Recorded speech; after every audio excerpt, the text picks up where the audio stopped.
Most of Freddie Mercury's fans knew him as the man who could do what he wants on stage with the highest charisma level of performance.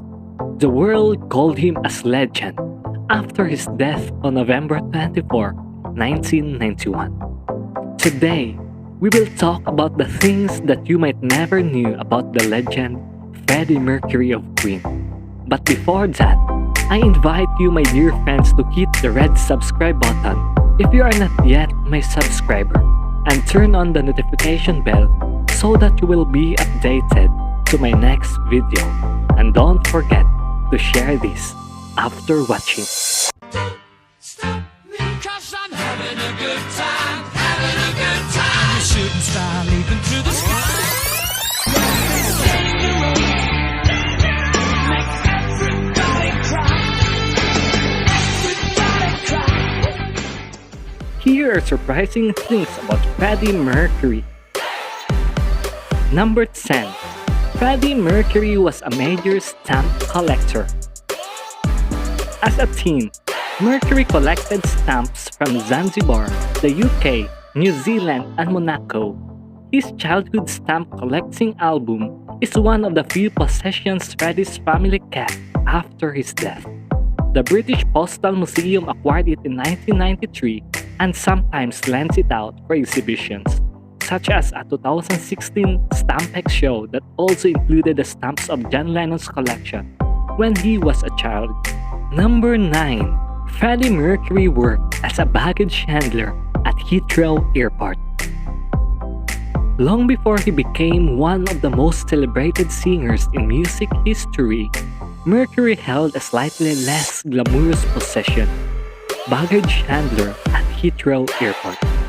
To celebrate Mercury's 72th birthday, several of British Airways, the Heathrow baggage handlers took time out of their day on September 5, 2018 to entertain travelers with a choreographed tribute to their former co-worker.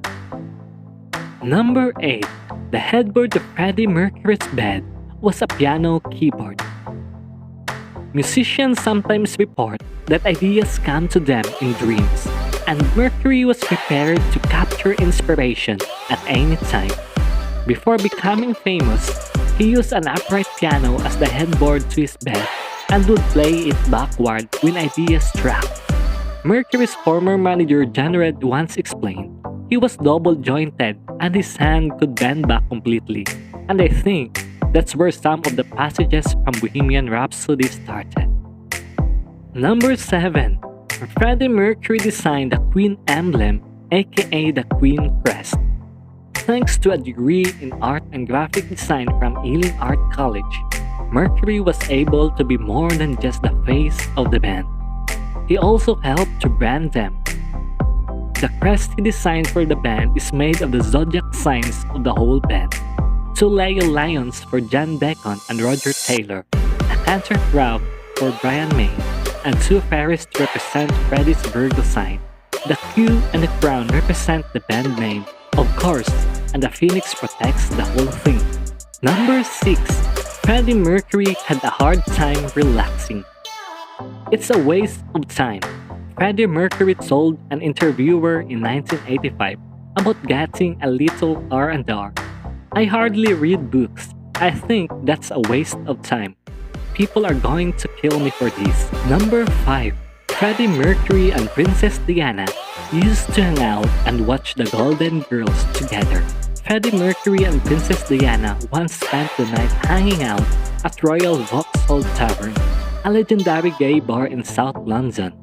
Mercury, actress Claire Rocas, and comedian Kenny Everett all helped Diana dress up in an army jacket, cup, and sunglasses so that she could try to keep a low profile during her night out. But the real fun seems to have come before they even left for the bar. Mercury and Diana apparently spent the afternoon watching the Golden Girls, but turned the sound down and made up their own dialogue. Number 4. Freddie Mercury took his Scrabble seriously. Life on the road wasn't always about filled with debauchery. Queen drummer Roger Taylor said, the band loved to play marathon sessions of Scrabble, with the game often coming down to him and Freddie. Freddie was brilliant because he could score more with fewer tiles. Roger Taylor said, but Brian May held the band's record for the best word, lockers, with a Q on the triple-point square. Number 3. Freddie Mercury had drag nicknames for many of his friends. Elton John was Sharon, while Rod Stewart was Phyllis. Freddie himself went by the name Melina. Elton John received a painting from Mercury after his death, with a card that said, "Dear Sharon, I saw this at auction and thought you would love it. I love you, Melina." The painting is still one of John's most prized possessions. Number 2. Kurt Cobain mentioned Freddie Mercury in his suicide note. When we're backstage and the lights go out and the manic roar of the crowds begins, it doesn't affect me the way in which it did for Freddie Mercury. Cobain wrote, "He seemed to love, relish in the love and adoration from the crowd, which is something I totally admire and envy." Number 1. Freddie Mercury's famous yellow military outfit sold for big bucks.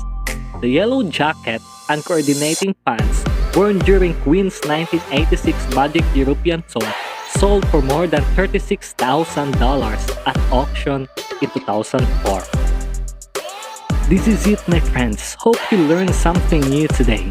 Keep safe and God bless everyone, and please give me a share in this video. Thanks for watching.